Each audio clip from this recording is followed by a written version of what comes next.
एक क्लास में दो बच्चे पढ़ते थे, रोहन और सोहन। रोहन जो था वो 3 कोचिंग जाता था, दिन भर पढ़ता था और कोई भी गेम नहीं खेलता था। जो सोहन था वो कोई भी कोचिंग नहीं जाता था, 3 घंटा पढ़ता था, 2 घंटा गेम खेलता था। जब रिजल्ट आया तो रोहन के तो आए 80%, पर सोहन के आए 96%। पर ये हुआ कैसे? ये हुआ एसक्यूपी लूप की मदद से। अब ये एसक्यूपी लूप क्या है, आओ समझते हैं। अब एसक्यूपी लूप में जो एस है वो स्टैंड करता है सॉल्व के लिए। सॉल्व मतलब तुम्हारे एक चैप्टर में जितने भी कंसेप्ट्स हैं तुम उनमें क्लैरिटी लाओ। क्लैरिटी कैसे आएगी? वन शॉट्स से। यूट्यूब पे जाओ और सारे चैप्टर के वन शॉट्स देखो। जब तुम वन शॉट्स देख लोगे तो उस चैप्टर की रिवीजन करो, नोट से नहीं, क्वेश्चन प्रैक्टिस से। जब तुम क्वेश्चन प्रैक्टिस कर रहे होगे ऑब्वियसली तुम सारे क्वेश्चन नहीं कर पाओगे, तो जो भी क्वेश्चन तुमसे ना हो उस पर टिक लगा के छोड़ दो और आ जाओ क्यू पे। क्यू मतलब क्वेरीज। जो क्वेश्चंस पे तुमने टिक लगाया है, अब उसका मतलब है वो कंसेप्ट तुम्हें अच्छे से नहीं आते, तो तुम अपने नोट्स उठाओ और उन नोट से रिवाइज करो उन्हें और जाके दोबारा अटेम्प्ट करो। और अगर तुम दोबारा अटेम्प्ट करते हो और फिर भी गलती होती है तो उन गलतियों को नोट करो। अब नोट करने का फ़ायदा क्या है वो हमें पी बताएगा। पी मतलब पॉइंट आउट।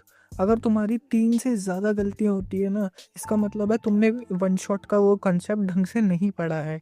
तो तुम वापस जाओ वन शॉट पे और उसको रीवॉच करो और फिर वापस अटेम्प्ट करो। अब क्या बार बार अटेम्प्ट करने से ही तुम 90% ले आ सकते हो? नहीं, उसके लिए तुम्हें लूप पे आना पड़ेगा जो कि है टेस्ट एंड एनालिसिस। अब टेस्ट और एनालिसिस का मतलब है तुम अपने चैप्टर के टेस्ट दो और उसमें जो मार्क्स आते हैं, जो गलतियाँ होती हैं, उन्हें एनालाइज करो। मैं इसका लाइव एग्जांपल दिखाता हूँ अब मैं जो करता हूँ उसका। ये मेरे 10th क्लास के कंपैरिजन है सैम्पल क्वेश्चन पेपर के जो मैंने प्रैक्टिस करे थे।